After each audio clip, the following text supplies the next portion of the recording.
Genesis chapter 3, the fall of man.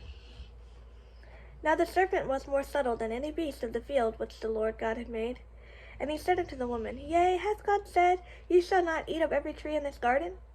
And the woman said to the serpent, We may eat of the fruit of the trees of the garden.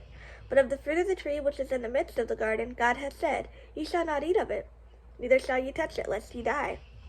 And the serpent said unto the woman, Ye shall not surely die. For God doth know that in that day that you eat thereof, then your eyes shall be opened, and ye shall be as gods, knowing good and evil. When the woman saw that the tree was good for food, and that it was pleasant to the eyes, and a tree to be desired to make one wise, she took of the fruit thereof, and did eat, and gave also unto her husband with her, and he did eat. And the eyes of them both were opened, and they knew that they were naked, and they sewed fig leaves together, and made them aprons. And they heard the voice of the Lord God walking in the garden in the cool of the day. And Adam and his wife hid themselves from the presence of the Lord among the trees of the garden. And the Lord God called unto Adam, and said unto him, Where art thou? And he said, I heard thy voice in the garden, and I was afraid, because I was naked, and I hid myself. And he said, Who told thee that thou wast naked? Hast thou eaten of the tree wherefore I commanded thee that thou shalt not eat?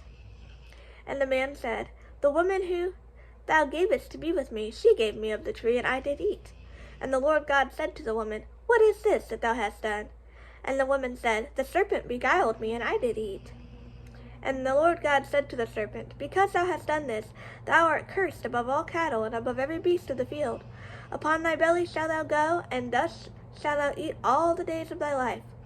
And I will put enmity between thee and the woman, and between thy seed and her seed, and it shall bruise thy head, and thou shalt bruise his heel. Unto the woman he said, I will greatly multiply thy sorrow and thy conception.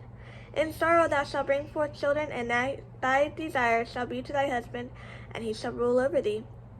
And unto Adam he said, Because thou hast hearkened unto the voice of thy wife, and hast eaten of the tree of which I commanded thee, saying, Thou shalt not eat of it, cursed is the ground for thy sake, in sorrow thou shalt eat of it all the days of thy life.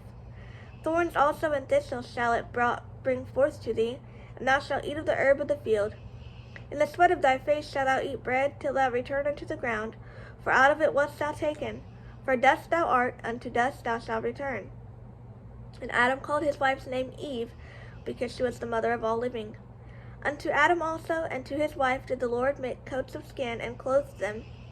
And the Lord God said, Behold, the man is become as one of us, to know good and evil. And now lest he put forth his hand, and take also of the tree of life, and eat, and live forever. Therefore the Lord God sent from him forth from the garden of Eden, to till the ground from which he was taken. So he drove out the man, and placed at the east of the garden of Eden cherubims, and a flaming sword which turned every way, to keep the way of the tree of life.